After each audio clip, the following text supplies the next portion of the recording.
ಅಷ್ಟೇ ಸರ್.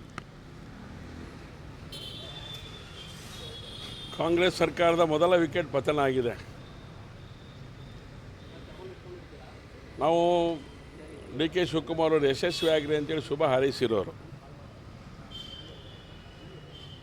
ಅಭಿವೃದ್ಧಿ ಕಾರ್ಯಗಳಿಗೆ ಹೆಚ್ಚು ಒತ್ತು ಕೊಡಿ ಅಂತ ಹೇಳಿದ್ವಿ. ಅಭಿವೃದ್ಧಿ ಕಾರ್ಯ ಮಾಡಬೇಕು ಅನ್ನೋ ಅಷ್ಟರಲ್ಲೇ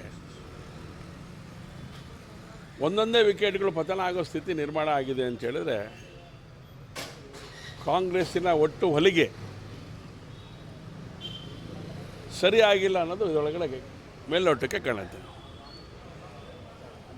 ಮನಸ್ಸುಗಳು ಗಟ್ಟಿಯಾಗಿದೆ ಅಂದರೆ ಯಾವುದೇ ಕಾರಣಕ್ಕೂ ಸರ್ಕಾರ ಉಳಿಯೋಕ್ಕೆ ಸಾಧ್ಯ ಇಲ್ಲ. ದೆಹಲಿಯಿಂದ ಎಷ್ಟು ಜನ ಬಂದು ಎಷ್ಟು ಒಳ್ಳೆ ದಾರ ಹಾಕಿ ಹೊಲಿಗೆ ಹೊಲಿದ್ರು ಕೂಡ ಅದು ಪಟ್ ಅಂತ ಕಿತ್ತೋಗುತ್ತೆ. ಯಾಕೆ ಅಂತೇಳಿದ್ರೆ ಮನಸ್ಸಲ್ಲಿ ಭಾವನೆಗಳು ಬೇರೆ. ಹಾಗಾಗಿ ಒಟ್ಟಾರೆ ರಾಜ್ಯದ ಜನತೆಗೆ ಅನ್ಯಾಯ ಮಾಡದೇ ಇರೋಂಥ ರೀತಿಯೊಳಗಡೆ ಸರ್ಕಾರ ರಚನೆ ಮಾಡಬೇಕು ಅಂತ ನಾವು ಹೇಳಿದ್ವಿ. ಹಾಗಾಗಿ ನಮಗೆ ಬಹುಮತ ಸಿಕ್ಕಿತ್ತು. ಆದರೆ ಈ ರೀತಿಯ ಮೊದಲ ವಿಕೆಟ್ ಪತನ ಇದು ಆರಂಭ ಆಗಿದೆ, ಇದು ಅಂತ್ಯನೂ ಆಗತ್ತೆ ಅಂತ ಅನಿಸುತ್ತೆ.